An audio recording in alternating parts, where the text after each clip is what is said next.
You're listening to Skeptoid. I'm Brian Dunning from Skeptoid.com. How your smartphone is listening to you. The smartphones most of us carry around with us contain just about every sensor imaginable. They know where we are. They have cameras to see us with and microphones to hear us.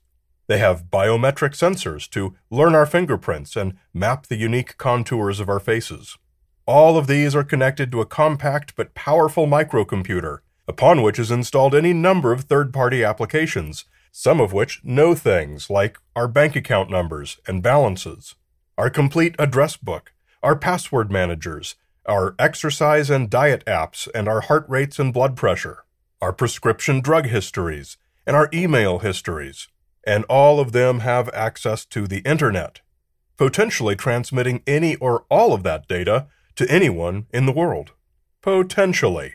Obviously, there are many security roadblocks in the way attempting to keep the lid on much of this data, but still, it is not paranoid to wonder about all the myriad necessary holes in the dam through which data does flow. This is exacerbated by our phone's tendency to show us targeted ads that indicate websites know much more about us than they evidently should. In recent years, it has become almost a de facto concern.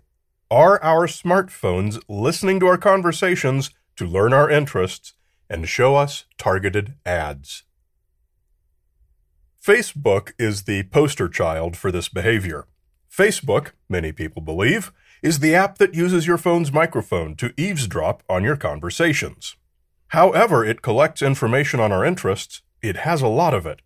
But they are certainly not alone. Google probably collects even more data than Facebook does, and virtually every other major internet site collects it as well.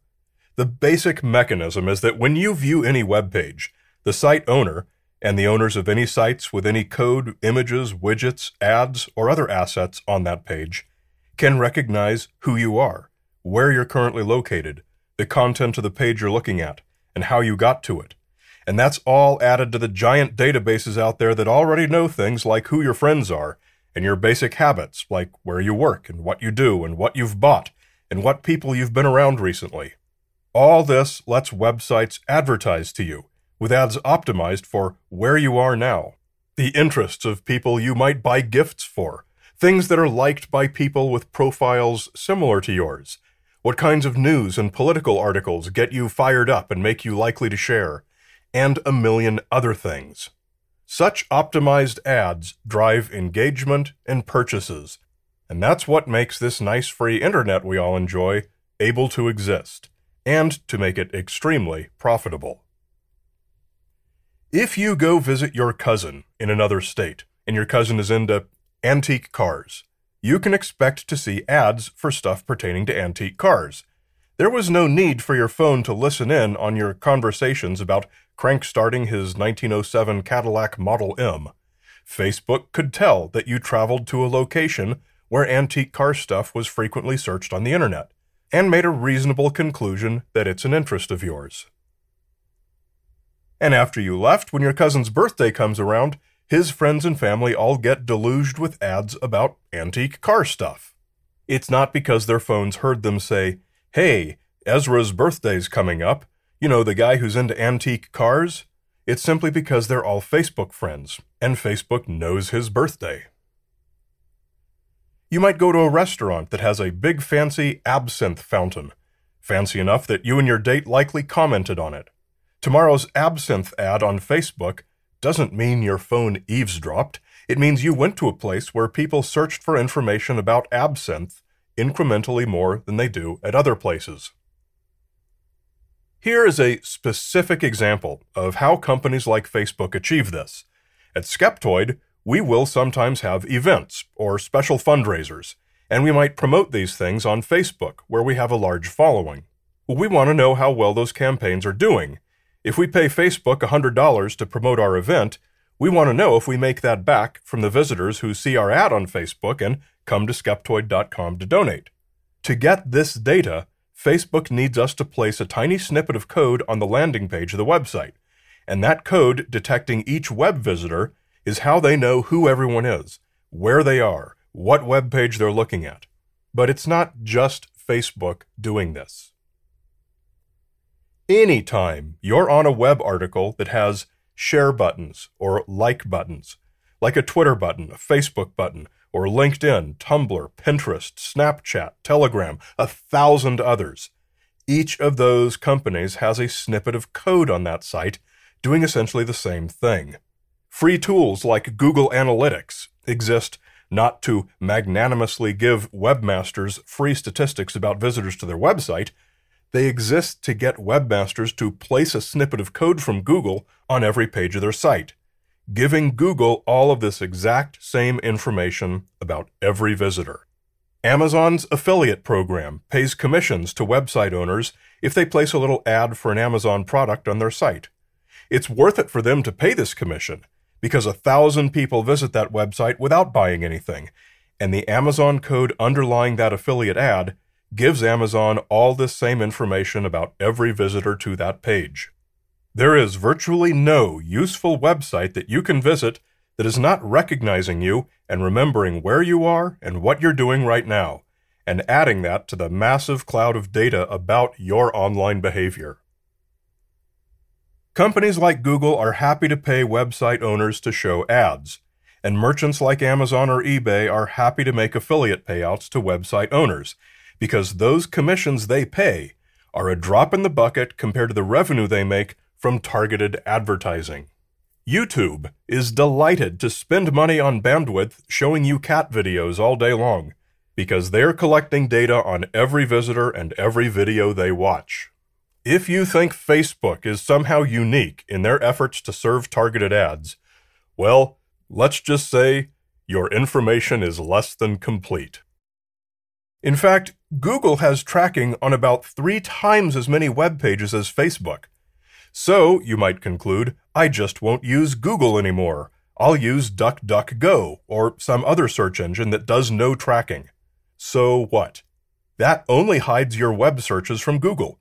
It doesn't hide any of the web pages you visit or the things you buy. And it makes no difference whether you have a Gmail account or a Google account of any kind. Due to the depth of its penetration into websites alone, Google knows something like 3/4 of all credit card transactions. Like that unusual thing your friend bought and you had a conversation about and you saw an ad for and decided the phone was eavesdropping, forgetting that Google and Facebook and everyone else all already knew that you're friends. You may also decide to close your Facebook account. So what? As long as you still visit pages that have like or share buttons, or invisible marketing campaign tracking code, Facebook is still getting just as much data on you as ever. And again, it's not just Facebook. It's everyone. One thing I will assure you is that the number of ways Facebook can track you that I found out about in my research was a lot more than I was able to edit down into a Skeptoid-length show. And something I would bet $1 billion on is that the number of ways they track you that I was able to find out about is a tiny fraction of what they can actually do. Getting your phone to listen 24 hours a day and decipher who's talking about what would be a computationally intense process that would drain your phone's battery in half an hour, and it couldn't possibly be less necessary to them. They have so many easier ways to learn so much more reliably. But just because that's true doesn't prove that it's not happening. So let's look instead for actual proof that it's either happening or not. Well, first, let's be clear on one point. When we say your phone is listening to your conversations, we need to understand what's meant by that. Modern phones all have a basic and very important security feature, and that's that you must explicitly give permission to any application to allow it to access your phone's microphone. And there's a very important distinction to understand about this. You know how you can click in a text field to post an update to social media, for example. Then you can click the microphone button to use speech to text, allowing you to speak your update so you don't have to type it. And this is a function of your phone's operating system, just like the keyboard. It's not the social media app that heard you speak. It's only the operating system. It performed the text-to-speech conversion and then sent the text to the social media app. It is not necessary to give permission to the social media app to access your microphone to use speech-to-text. So the ability to use speech-to-text in an app does not mean you've given it microphone access. And if you haven't, there is no earthly way that app can overhear your conversations. Lots of journalists have interviewed former Facebook employees, including former executives, about this question, and they've all said that Facebook doesn't do that. Mark Zuckerberg has been hauled in front of Congress a number of times and has always said under oath that Facebook doesn't do it. But they could all be lying, a monolithic conspiracy of thousands of engineers with never a whistleblower. So researchers have done tests to find out. In one such study by computer security firm Wandera, an iPhone and an Android with similar configurations had all the app permissions enabled and then were placed in a room for 3 days and exposed to a 30-minute loop of pet food ads. Control phones were placed in a quiet room for 3 days. No pet food ads showed up in either phone's Facebook apps afterward. But the crucial finding was that battery usage was the same on both sets of phones, meaning no extra processing of audio was being done on the test phones. And data usage by both sets of phones was the same, meaning the test phones weren't uploading any voice recordings to be processed elsewhere. It was one test, but it was pretty conclusive.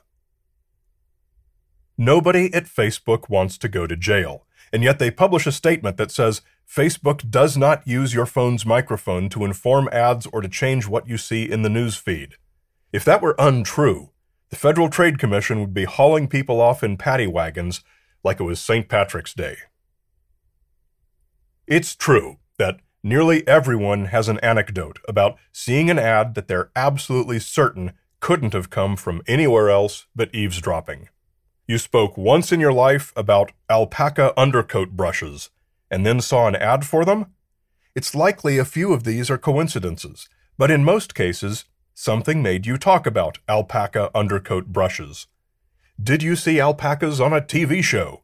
Keep in mind, Hulu and Netflix are part of this game too. I spent the whole week I was researching this episode speaking alpaca undercoat brushes at my Facebook app and told nobody. Still, no ads for anything like that. So let's come to a conclusion. The data and the circumstantial evidence all support only one. Facebook and most other internet service providers are absolutely all spying on you via many, many methods. But these do not include the least efficient of all imaginable means, unauthorized and illegal listening through your phone's microphone.